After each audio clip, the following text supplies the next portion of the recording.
Hi everyone, it's Dr. Ramani and welcome back to this channel that takes on all things narcissistic with the hope of creating more understanding and maybe even sort of helping you help yourself as you navigate these tricky waters. Today we're going to take on a very common issue in narcissistic relationships called the silent treatment. If you've ever experienced it, you know what it is.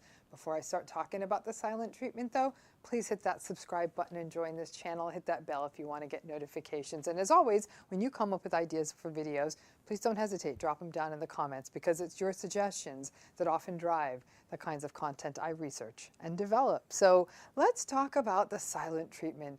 It is so frustrating, okay? If you've ever been through it, you're like, oh, I know what you're talking about. The silent treatment is definitely one of the key weapons in the narcissist's arsenal. Many of you have asked me about this. I've gotten countless comments, emails, you name it. So here we go. Maybe this belonged in the glossary series. I don't know. Regardless, here it is. So do with it what you will. So the silent treatment is exactly what it sounds like. Now, I'll give you an example. One day, perhaps, you have an argument with somebody narcissistic or difficult in your life, or maybe that you issue a small criticism, or they just didn't like something you said or did. That happens and they just stop talking to you. They just stop. Now, if you don't live with them, they may stop answering any communications and may stop responding and stop reaching out. If you do live with them, they will live in silence with you. And if you talk to them, they will either ignore you, or if it is essential, they may say something. At best, they'll give you a one-word answer. Yes, no, over there. Or they'll engage in a verbal gesture. Hey, you'll say, hey, where's the keys? And they will then put the keys in front of you and walk away without a word. Now, if you have ever lived with any of this, you know it, and it is miserable.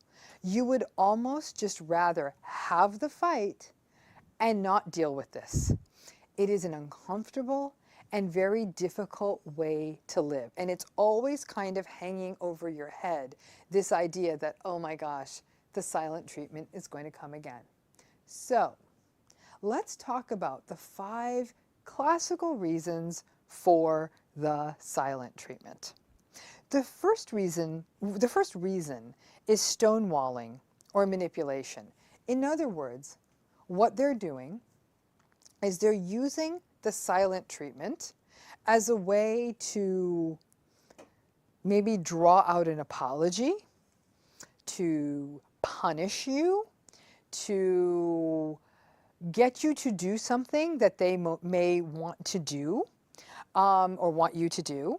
So it's very much this, by stonewalling you, the reason it's considered to be a form of manipulation is because then it becomes a way of using their silence almost as a sort of a source of power of sorts. So that is one reason that they do engage in the silent treatment. It just becomes a manifestation of stonewalling with the result of manipulation, and then you end up behaviorally doing something they want, or in essence, they kind of almost get their needs met. The second thing that is seen within the silent treatment is gaslighting. What we can sometimes see is that they will, when somebody gives you the silent treatment, it almost feels as though your reality is being absolutely denied. You are in a room and you're with a person and they are not talking to you. And you're thinking, is this really happening? And then you might even start blaming yourself. Maybe I was wrong. Maybe I shouldn't have said that. This is my fault. And instead of seeing that the silent treatment is completely unacceptable, you may actually start twisting your reality in a way that you're blaming yourself, and that in some way this silent treatment can actually feel like it becomes acceptable. It's not.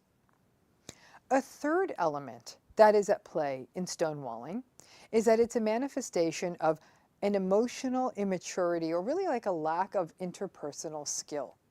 When you think about what the silent treatment is, I don't know if you've ever watched a 2.5-year-old hold his or her breath. They will sometimes hold their breath until they pass out. So it is that I'm going to get my way, and then they pass out. That's the silent treatment in an adult. I'm not getting my way. I'm not going to talk. It's a tantrum. It's a quiet tantrum, but it is nonetheless a tantrum. And tantrums are for children. So when somebody is throwing one as an adult through the silent treatment, it very much is a manifestation of not only emotional immaturity, but a real lack of interpersonal skill. Because what it really shows is an incapacity to communicate as an adult about something that's uncomfortable. And because narcissists find it so difficult to take personal responsibility for something that they may have said wrong or misunderstood, or they're really not able to find common ground. That lack of interpersonal skill means instead of actually having an evolved adult conversation, they will just simply do the silent treatment, which ultimately is a form of manipulation, which will end up drawing you out, and you still have to be the only grown-up in the room. Reason number 4 that can often draw out the silent treatment is dysregulation. And what do I mean by dysregulation? Dysregulation is the inability to regulate emotions in any way. It is why, for example, narcissists are so prone to rage. Something happens to them and they blow up, instead of, again, having an adult tempered conversation. So when we look at dysregulation with the silent treatment, it's as though there's so much strong, petulant feeling that instead of being able to regulate that feeling, they are actually manifesting this absolutely dysregulated anger by being completely silent. And what it does is it almost creates exactly the same tension as a rage episode would.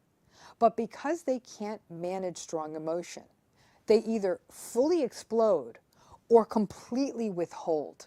But either way, the emotion is not getting appropriately communicated, and either way, whether rage or silent treatment, it can be experienced as very punitive by the other person in the relationship. A 5th driver of the silent treatment is the chronic victimhood we see in a narcissist. Woe is me. Nothing goes my way. Nobody understands me. I guess I just won't talk. And it can feel very passive-aggressive. The victimhood-driven silent treatment is something we far more often see in a covert narcissistic pattern. But the silent treatment is a part of every narcissistic pattern I've talked about. For example, in the neglectful narcissistic relationship, the neglectful narcissist lives and dies by the silent treatment. They are almost, it's like permanently what they call home. It's rare that they do talk. The malignant narcissist will often use the silent treatment as a form of menace or to control you. The covert narcissist, again, from that place of victimhood.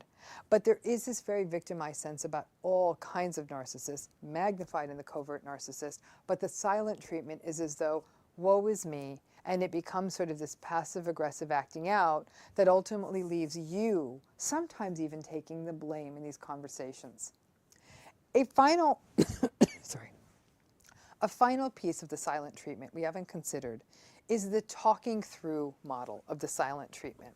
And by that I mean, it's a very manipulative tool that I've talked about in other videos where they won't talk to you, but they will talk through other people. Will you please tell your mother that the keys are hanging by the door? Will you please tell your father that I won't be joining him for dinner? So it's kind of sort of a pseudo-silent treatment because obviously you can hear what they're saying, but they're making this dramatic, histrionic show of, I'm not going to talk to them. I'm only going to talk to whomever this third party is. And if you ever grew up like this, and this is a very triangulated theme, where a narcissistic parent will use you as the child, as the communication device, to be able to punish the other spouse with the silent treatment, but then draw their kids into this triangulated space. The silent treatment, although it very much can come through the stonewalling space, gaslighting, emotional immaturity or lack of interpersonal skill, dysregulation, and victimhood, that those are really the 5 primary drivers for why the silent treatment comes through. It can manifest in many different ways: one-word answers, absolute silence, talking through other people, and non-response. No matter what, it is a classical part of a narcissistic relationship. Here's the key though. How do you master it? Don't give into it. You can outplay them. It's a bit like a staring contest you had as a kid. They're going to give you that silent treatment.